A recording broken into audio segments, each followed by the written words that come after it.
Hi, I'm Pepper Cory, and I'm here on behalf of Studioe Fabrics.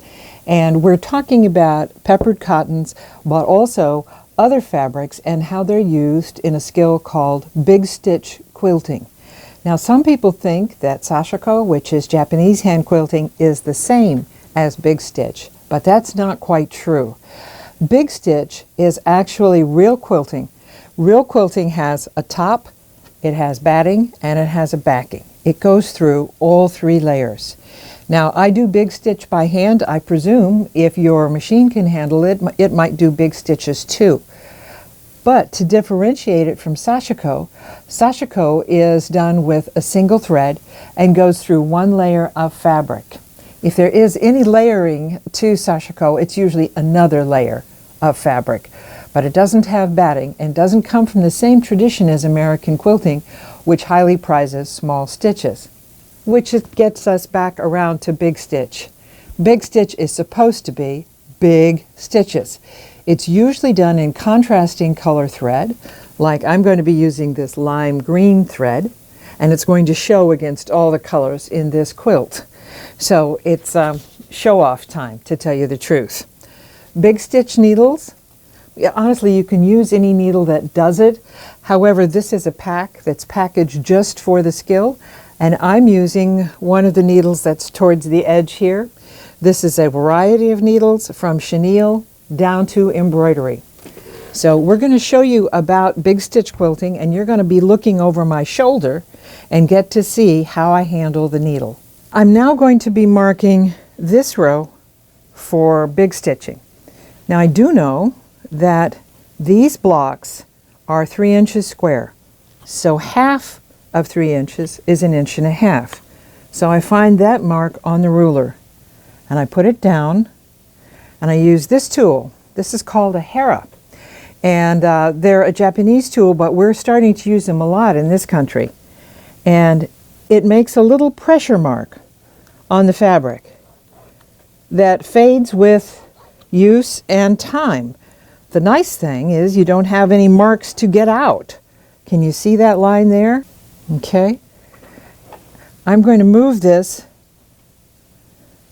along because I do want to mark the whole line that I'll be working on at one time. But once it's marked, I can stop worrying about it. It's all done. So I'm using the hera. It's just pressed into the fabric, and it's against, of course, the batting and the backing.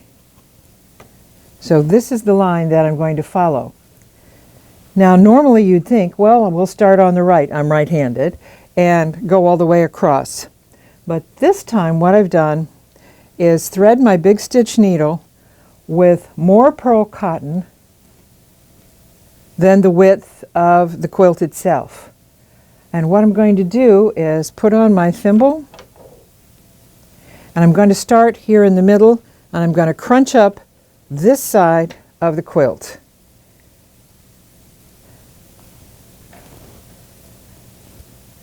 And I'm going to leave about that much of it loose. But now I'll start quilting. And I'll take a stitch that's a little bigger than 1/4 inch, and then a gap that's a tiny bit bigger than 1/8. And I'm going to follow that creased line along. Now, don't pull too hard because I still have a loose tail. But this big stitching is going through to the back. I can feel a tiny little peek on my finger that's underneath.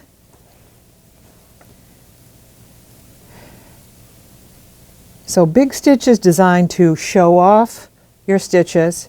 It's a good time to choose a contrasting color of thread.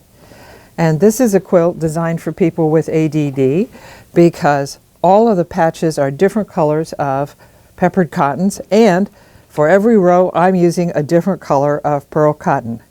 If that doesn't keep you interested in the process of quilting, I don't know what would. But we're hand quilting along pretty quickly.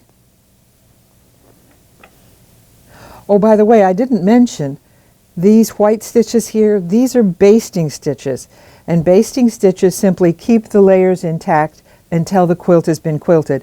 They will all come out.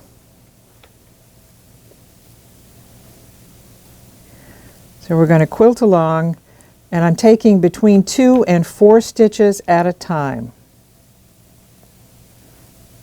So big stitch is not a matter of 1 at a time.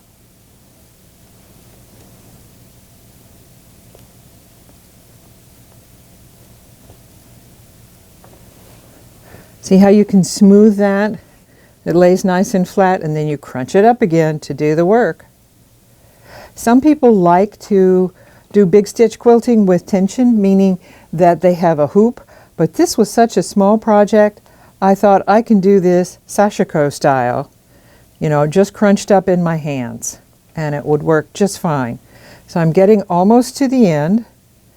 I'm going to finish my stitching here, and then I'll show you how I end off and restart that line of stitching.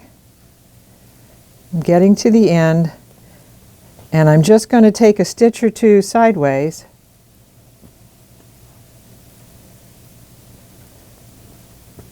to end that stitching. I'll go back and get my scissors and cut it.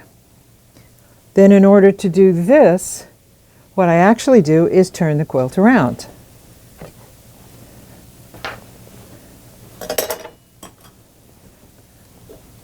This is where you realize that working on a table is a good idea.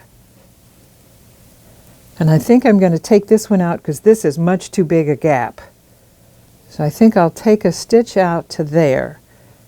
When you take a stitch out, by the way, you never do it with the point of the needle. You always turn it around and do it with the eye part of the needle because it's blunt.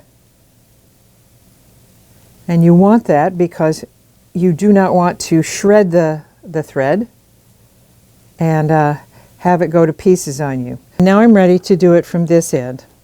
I see a little tiny bit of batting, just a little tiny bit, and I'll pull the layers so that that piece of batting lays down. Now it's back in.